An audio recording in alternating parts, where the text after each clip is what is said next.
I came to work with Ora because Flavia, the amazing founder, contacted me, and she decided she wanted to have a holistic approach to astrology and horoscopes embedded in Ora Collective to share with everyone. So I write the monthly horoscopes or holistic horoscopes for Ora Collective. And basically I translate each month what's happening in the cosmos into a really tangible way that's easily understood so that you can integrate everything very simply into your day-to-day life.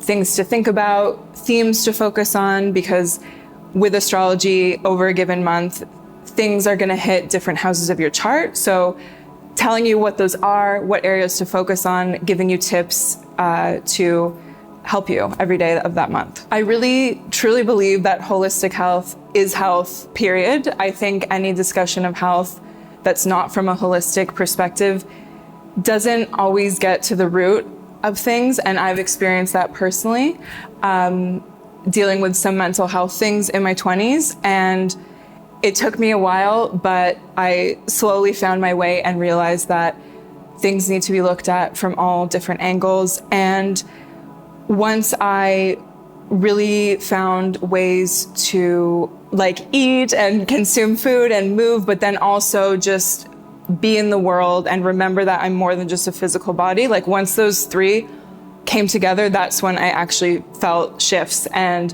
it wasn't just a Band-Aid through a diet or a certain medication. It just felt really deep and profound. So human design is another modality that I absolutely love working with. Some people refer to it as Astrology 2.0.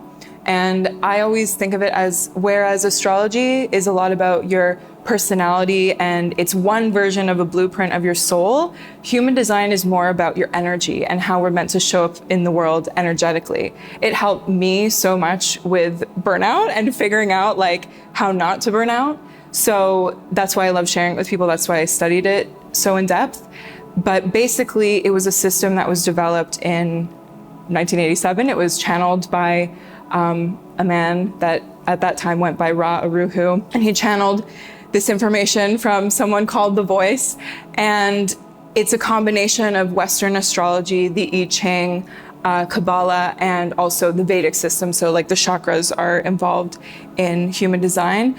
And it's just it sounds complicated and it can look complicated when you look at your chart, but it's a very clear way of understanding your energy and understanding the way you're meant to show up in the world and make aligned decisions that are good for you. It's not as clear-cut as an empirical science. It's based on observations of the stars and the planets and all that good stuff over thousands of years. It's not that someone just pulled it out of their ass and started making charts. It's really that the ancient Greeks and even earlier the Egyptians, they observed where the planets were, what constellations they were near, and then what would happen in their society or to them personally. And they recorded this diligently for years, many, many years. So those are the foundations of astrology. That's why we have the practice that we have today. So it's not really a simple cause and effect thing that we can prove in the kind of contemporary scientific way, but it is based on observable phenomena over thousands of years. So that's another layer to it also. I think a lot of it maybe comes from monotheistic religions becoming more of a thing. That's maybe changing now. There's shifting perspectives on that. And then this kind of over-reliance on science that is really only about the physical and empirical hard facts. And what else would I say? And then just this kind of obsession with technology and this obsession with things are good if they're easier, or things are good if they're easily explainable or easily digestible.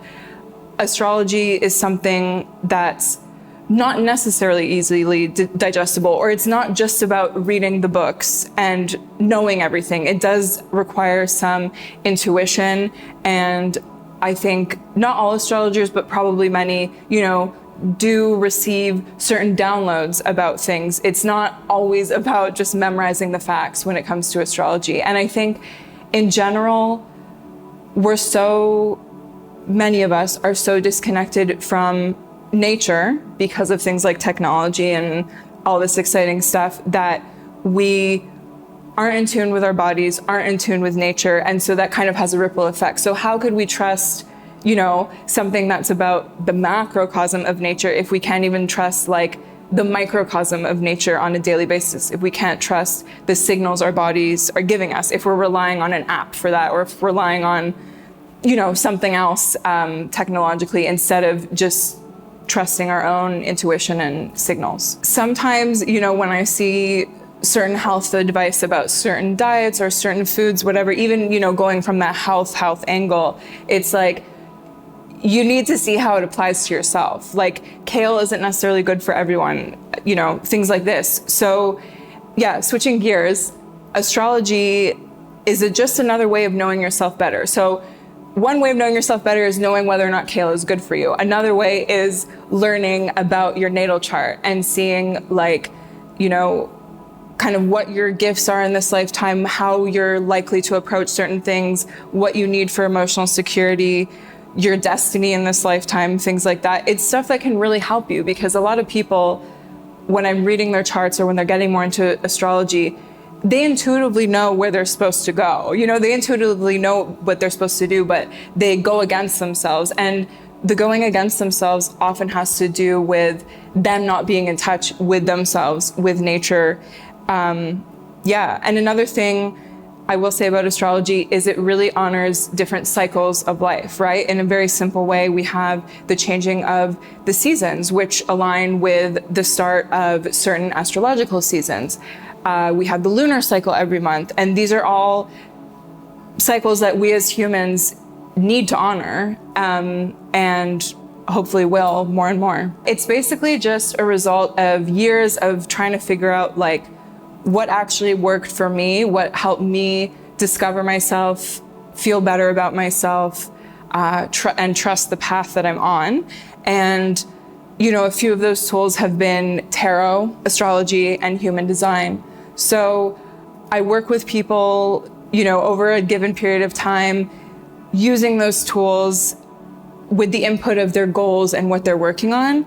And I just come up with a plan, and we work together, and we see what comes up. And yeah, just for them to better understand themselves, get some more tools on how to move through life, you know, not just in a physical body way, but in a way that they're able to connect with themselves, and maybe can even connect to a higher power if that's something that they believe in. I would say I help people reconnect with themselves, and also trust that there's something greater than them, like guiding them along and helping them, whatever they want to call it. I'm not trying to convince anyone to believe in anything specific. I don't do that in my practice, but